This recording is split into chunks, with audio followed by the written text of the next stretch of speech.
경제 현안을 보다 쉽게 풀어보는 경제 읽기 시간입니다. 오늘도 다양한 경제 이슈들 김대호 경제학 박사와 살펴보겠습니다. 안녕하세요. 안녕하십니까? 네, 반갑습니다. 네. 마이너스 통장 사용하시는 분들이 계실 텐데 지금 그 인원이나 금액이 좀 많아진 것 같습니다. 41조 원에 달았는데 이 정도면 3년 만에 최대라고요.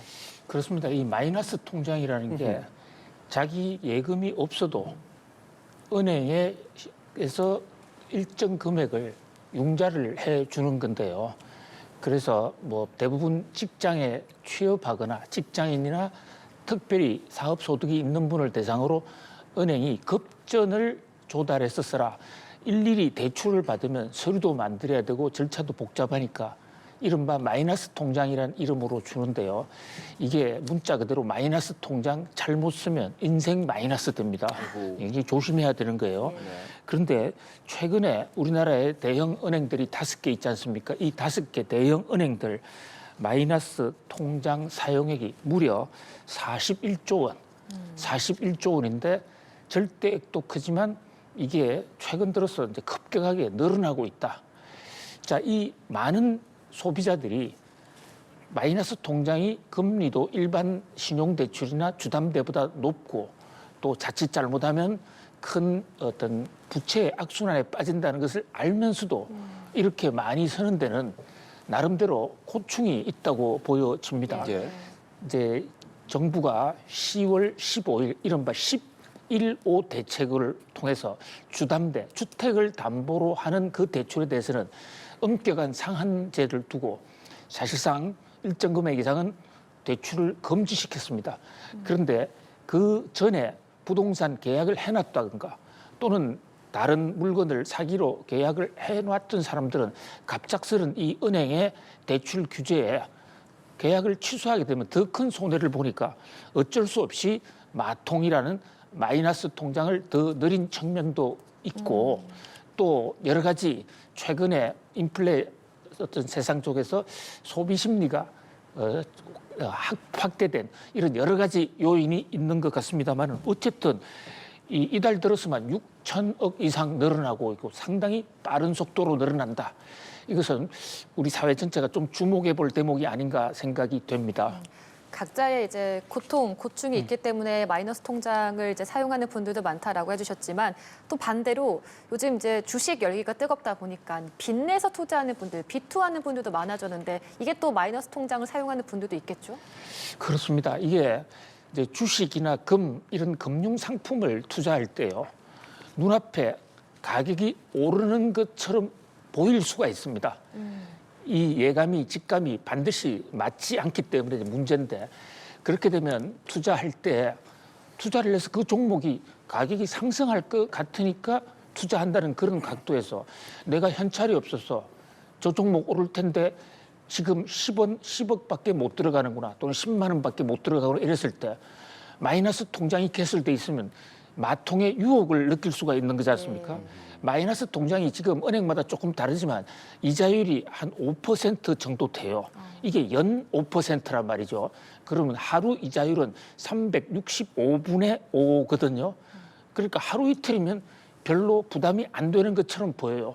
그런데 주식 샀을 때 저게 주식이 10% 오르고 20% 오를 수 있다는 확신이 들면 마통을 쓸 수도 있고 이것을 경제학에서는 좋게 보면 레버리지 투자, 사다리를 가져와서 투자하는 것이니까 레버리지 투자 적정하게 하면 뭐 상당히 효율적입니다. 그런데 만약에 오르리라고 생각했던 주가가 떨어졌다든지 자기 예상 반대로 들어갔다. 이러면 돈을 갚아야 되는데 경우에 따라서는 마통도 한도가 차일 수 있는 것이거든요. 지금 증권사에서 주식 투자하는 사람들이 증권사 신용이라는 뭐 대규모 이 레버리지를 일으켜서 투자하는 경우도 있는데 어떤 경우에 보면 신용융자도 한도까지 차고 그러니까 마이너스 통장까지 쓴다 이러는데 뭐 자고로 이 마이너스 통장은 정말로 불가피한 사정, 예측 불허의 상황 속에서 위기를 수습하기 위한 돈이지 일정 기간을 묻어놓고 투자 수익을 노리는 돈은 아니다. 주식 투자, 채권 투자, 금융 투자의 1번도 2번도 제일 중요한 것은 과도한 빚에 의존하지 말라. 빚에 의존하면요, 빚을 갚아야 되기 때문에 예를 들어서 주식이 내일 모레 오르는 걸 알면서도 오늘 눈물의 손절을 할 수밖에 없는 상황이 생기거든요. 예. 그래서 여윳돈 가지고 금융 투자를 해야 된다. 이것은 만고불변의 진리다. 이렇게 볼 수 있겠습니다. 자, 그렇게 금융 투자하는 것도 결국에 부자가 되고 싶어서일 것입니다. 부자라는 개념 뭐 어떻게 정의해야 될지 모르지만 한 10억 정도 있으면 그래도 돈 좀 있다라고 할 수 있을 수도 있을 것 같은데 한국 부자 보고서라는 게 있더라고요. 10억 있는 사람이 47만 명을 넘었습니다. 우리 한 5천만 되니까 한 1%는 10억 넘게 있나 봐요. 예, 어느 경제학과 1학년 학생이 예. 왜 경제학을 선택했냐 이러니까 부자 되고 싶었어요. 그래서 자, 경제학은 부자가 되는 학문이 아닙니다. 부의 본질을 밝히는 학문이지. 그런데 그러면 부자가 도대체 구체적으로 누가 부자냐? 자, 사실은 마음의 부자. 내가 돈이 많다고 생각하면 그게 부자예요. 저도 부자입니다. 저희 예. 다 부자네요. 예. 경제학 교과서에는 돈이 얼마 있어야, 부동산이 얼마 있어야 부자다, 가난한 자다 이렇게 정의되어 있는 거 어떤 책에도 없습니다. 그렇습니다. 그 있다면 예. 엉터리 책이고요. 자, 그런데 이제 금융시장에서는 이 부자들의 패턴을 한번 연구해 보자. 돈 잘 버는 사람들에게 투자 기법을 좀 배워보자 그래서 국민은행과 하나은행이 임의적으로 부자의 카테고리를 한번 만들어 봤습니다. 그 이제 KB금융과 하나은행의 부자 보고서가 우리나라에서 제일 유명한데요. KB 같은 경우에는 일단 금융자산, 은행의 예금 자산이 10억 원 있어야 부자다. 이렇게 봅니다. 예금만으로 10억. 예. 그렇습니다. 집이 50억짜리 집이 있다. 근데 예금은 5억 원이다. 이거 부자 아닙니다. 그러니까 왜 이게 중요하냐면요. 부자인 것 같은데. 집은 당장에 집을 팔 수는 없잖아요. 부자라고 하면 자기가 자금력을 동원해서 옆에 좋은 집이 있다 또는 좋은 주식이 있다면 당장 살 수 있는 줄여서 말하면 현금 동원 능력, 예. 구매력 동원 능력이 있어야 되는 것이거든요. 그런 면에서 일단 바로 빼낼 수 있는 금융자산. 그래서 우리 경제학 교과서에도 총통화의 개념에 현찰과 은행 예금을 바로 돈이라고 정의하고 있기도 합니다. 그러니까 집 빼고 또 주식 이런 거 빼고 금융자산만 10억이 있다. 이건 진짜 부자 중에 부자일 것 같아요. 예.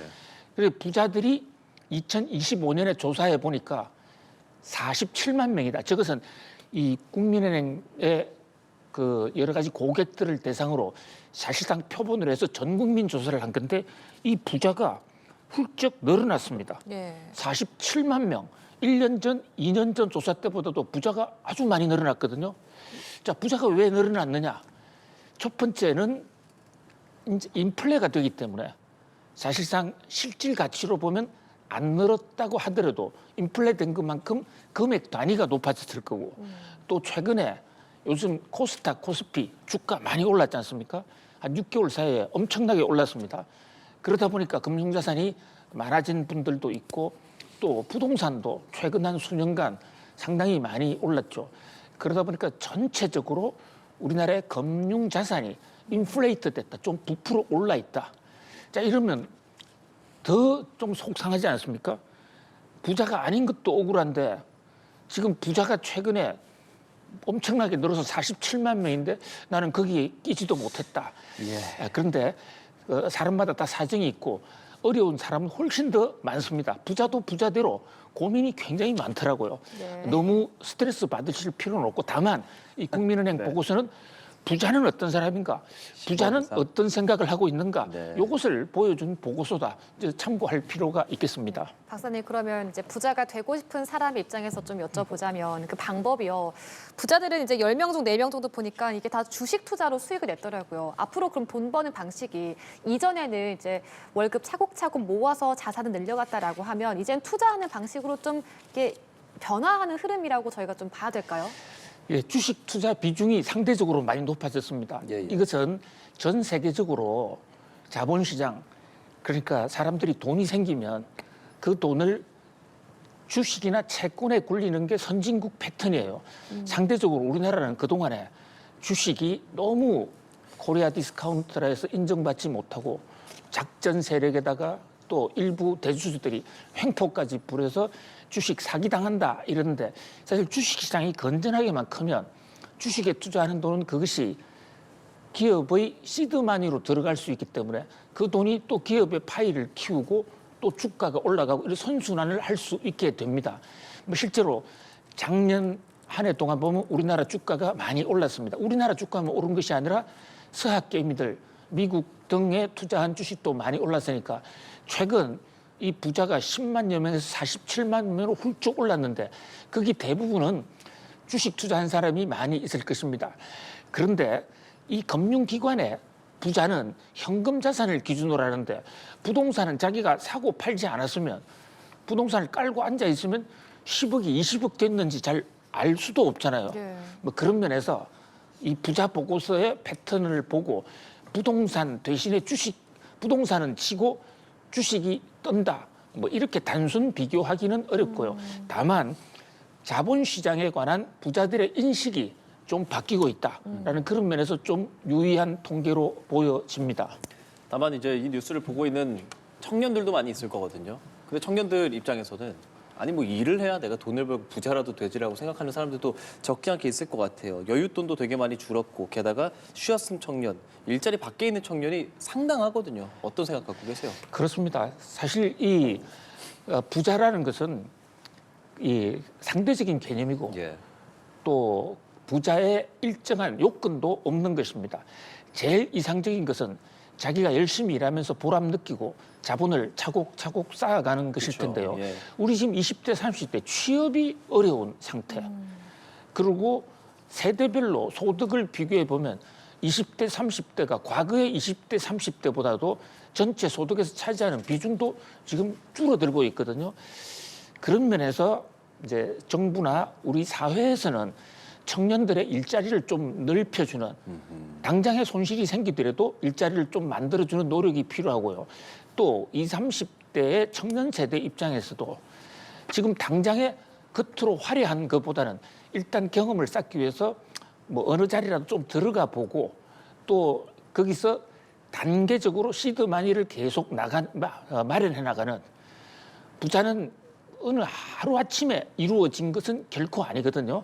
뭐 그런 면에서 그 자신의 상황을 제일 잘 선용할 수 있는 유틸라이저를 잘하는 사람이 결국 최고의 마음의 부자가 아니겠는가. 자, 10억 이상 재산이 없으니까 절대 절규할 필요 없습니다. 지금 현재 저는 오히려 부자가요. 희망이 있는 사람이 부자다.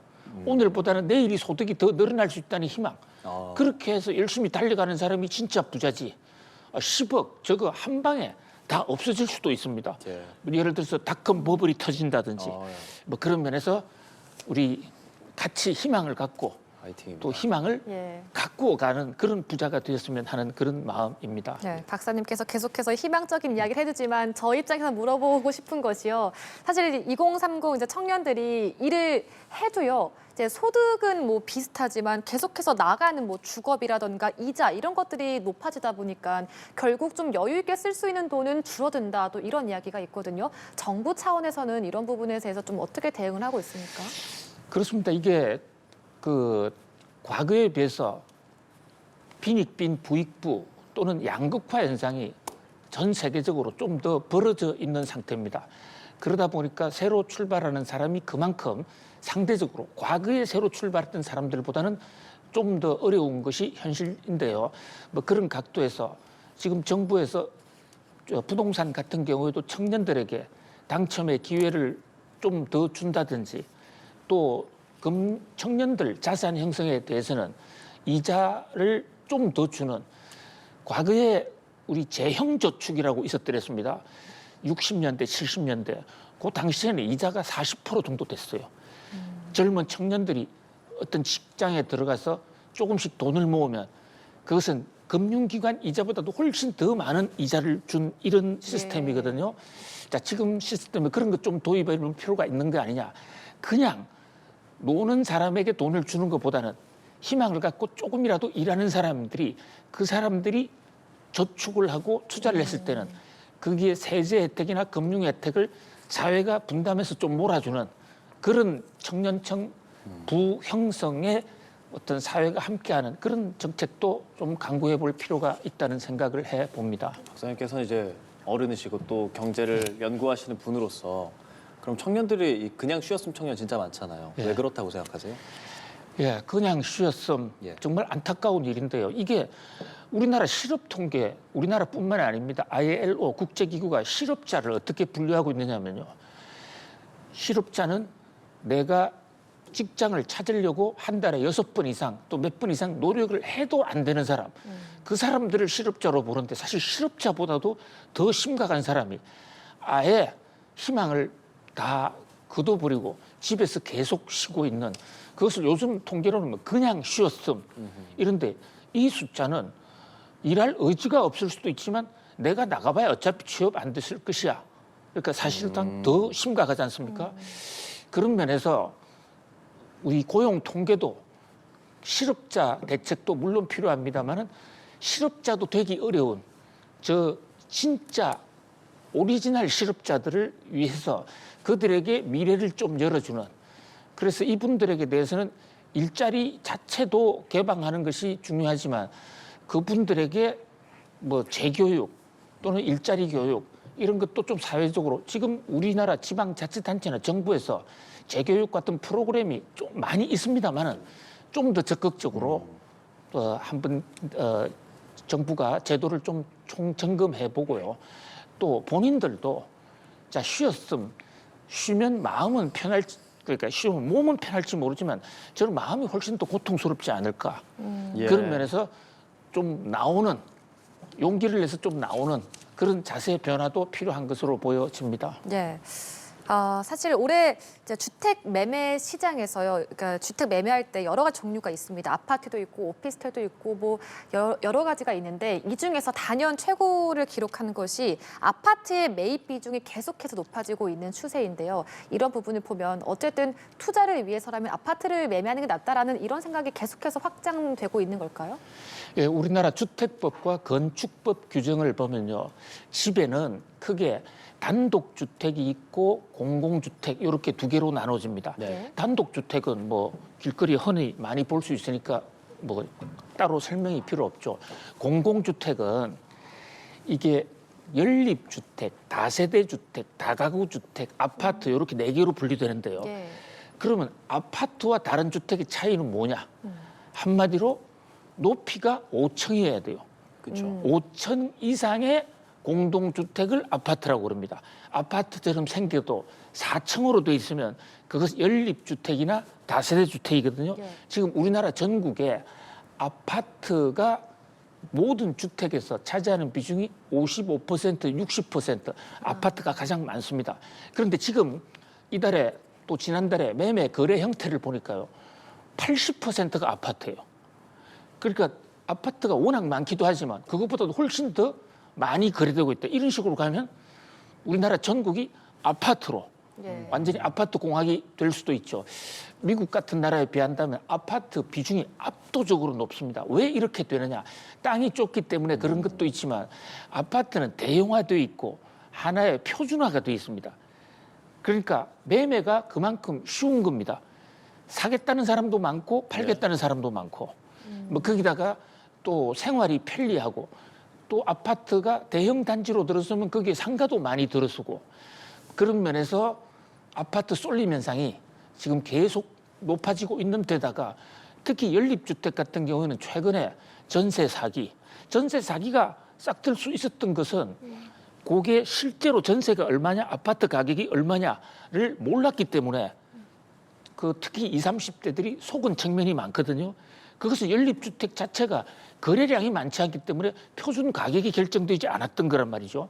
막 그런 각도에서 좀 이 아파트가 아닌 다세대, 다가구 이런 것에 대해서도 가격 표준화 작업을 좀 정부가 서둘러서 이 전세 보전금, 연립이나 다세대, 다가구에서 이런 피해는 이제 좀 근원적으로 좀 막아줘야 되지 않겠는가 예. 그런 생각을 해봅니다. 근데 그냥 시장 이치로 봤을 때 사람들이 아파트를 선호하고 아파트가 많이 팔린다는 건 그만큼 아파트가 살아남는 것이고 그럼 아파트가 계속 잘 되는 거 아닌가 그냥 이런 생각도 하게는 되는데 그렇게 되면 안 좋은 단점 같은 게 좀 있는 겁니까? 그렇습니다. 이게 뭐 장단점이 다 예, 있죠. 그런데 단독주택에 살 경우에 사실 주거 안정은 가장 안정적으로 자기 위에 사실은 저희들 어릴 때만 하더라도 내 위에 누가 살고 있다는 거 좀 기분이 좀 안 좋았었어요. 예. 오. 또 아래에 누가 살고 있으니까 조심스럽지 않습니까? 그렇죠, 그렇죠. 어린이들 쿵쿵 뛰지도 못하고. 그런데 우리나라는 국토가 좁고 하다 보니까 어쩔 수 없는 현상인데 한쪽으로 쏠리게 되면 이제 인구 집중이나 도시 그 교통 인프라 이런 것들이 굉장히 문제가 될 수도 있습니다. 그리고요, 아파트가 영원히 좋지는 않을 겁니다. 왜냐하면 지금은 그 용적률이라는 것 따라서 재건축, 재개발을 하면 평수가 좀 늘어나는 경우가 있는데 이게 50층 넘어가면요, 건축 비용이 엄청나게 기하급수적으로 뛰거든요. 그렇게 되면 앞으로 20, 30류 재건축, 재개발 경제성이 좀 떨어질 수도 있고 또 정말 그 콘크리트 속에서 사는 게 그게 정말 그 정서나 문화 또는 이웃 사랑 이런 관점에서는 썩 좋지가 않은 뭐 장단점이 있다고 보여집니다. 예, 마지막으로 오늘은 저희 중국 부동산 이야기도 좀 해보려고 하는데요. 중국의 대형 부동산 업체 완커가 있는데 이게 15일에 만기 예정인 채무 상환을 1년 연장하려고 했어요. 하지만 채권자들이 이를 승인하지 않았다고 하는데 이게 만약 상환을 못하게 되면 그럼 앞으로 어떻게 되는 건가요? 예, 완커 부동산 얘기를 하니까 일부 그 시청자님들이 완전 큰 회사구나, 완커 이렇게 말씀을 하시는데요. 예, 예. 자, 완전 큰 회사는 맞는데 그게 중국어 완커하고 한국 완커는 달라요. 자, 중국의 완커는 한자말로 하면 1만 가지, 1만 만자에 그 꾸어가 거하고 할 때 종류를 얘기하는데 만 가지 종류의 부동산을 다 한다 이런 뜻인데 예. 어쨌든 한국말 완커든 중국말 완커든 뜻은 똑같습니다. 중국에서 최고 큰 회사예요. 예. 부동산 회사로서는 상상을 초월할 수 없는 모든 형태의 집을 다 짓고 또 그게 이용 고객이 중국에서 압도적으로 많아서 억 단위 이상의 사람들이 왔다 갔다 하는 거대한 부동산 공룡인데요. 중국에 세 개의 부동산 공룡이 있습니다. 하나는 삐위안이 있고요. 하나는 헝따, 그리고 예. 지금이 완커인데 헝따나 삐위안은 이미 사실상 망했어요. 그런데 최고 큰 완전 큰 저 완커는 아직은 망하고 있지는 않은데 15일 날 현재 많은 부실이 있는데 그것을 채무를 못 갚으니까 채권자들한테 4,200억 원 요거 내가 1년, 2년 이후에 갚을 테니까 좀 연장해달라 이랬는데 채권자들, 은행들이 당신을 어떻게 믿어? 바로 갚어. 이렇게 선언하는 바람에 이게 파산 위기를 맞았습니다. 물론 법상 6일간의 여유는 있는데요. 요 내에 미국의 중국 중앙정부나 아니면 채권자, 채무자 간의 합의가 이루어지지 않으면 엄청난 금액의 정말 완전 큰 부도가 중국에서 터질 것 같아요. 그래 되면 뭐 중국에 좀 후폭풍이 있을 수 있을 것으로 예. 보여집니다. 물론 뭐 중국 정부에서 이런 한꺼번에 폭풍 터지는 것을 막기 위해서 여러 가지 조처를 할 것입니다만은 그러나 어쨌든 중국의 부동산 정말 빅3가 다 망했다.